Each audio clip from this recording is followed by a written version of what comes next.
High மக்களே, எப்பவும் போல் Saturday vlog.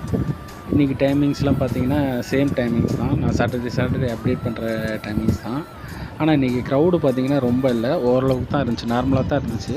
அதனால் ஓரளவுக்கு நீங்கள் இன்றைக்கி போய் பார்க்கலாம். இன்றைக்கி ஈவினிங் நைட் 9 மணி வரையும் தரிசன டைம் இருக்குது. அதனால் நீங்கள் போய் தரிசனம் பண்ணலாம். கும்பல் பெருசாக இல்லை, அதனால் இன்றைக்கி போய் பாருங்கள், நல்லபடியாக சாமி கும்பிட்டு வரலாம். நாங்கள் ஒரு 8:15 தான் போனோம், அதனால் தரிசன டைம் முடிஞ்சிருச்சு 7:15. அப்புறம் உள்ளே போய் நல்லபடியாக சாமி கும்பிட்டோம். எல்லா சாமியுமே கும்பிட்டாச்சு. எல்லாம் நல்லபடியாக சாமி கும்பிட்டு வந்ததுக்கப்புறம் பார்த்திங்கன்னா மீனுக்கு ஃபுட்டு போட்டோம். மீன் நல்லபடியாக சாப்பிட்டுச்சு, பார்த்திங்கன்னா தெரியும் வீடியோவில். அப்புறம் அங்கே கண்ணாடி சேவைன்னு ஒன்று இருக்கும் எப்போதுமே, அந்த சாமியை தான் க்ளோஸ் பண்ணி வச்சுருந்தாங்க. ஸோ ஒன்று ராமர் சீதான்னு ஒரு கோயில் இருக்குது, அதாவது நம்ம ரங்கநாதருக்கு ஆப்போசிட்டில். அங்கே நல்லபடியாக சாமி கும்பிட்டு வந்தாச்சு. இந்த வீடியோ பிடிச்சிருந்தால் லைக் சப்ஸ்கிரைப் பண்ணிடுங்க, மறக்காமல் ஷேர் பண்ணிடுங்க.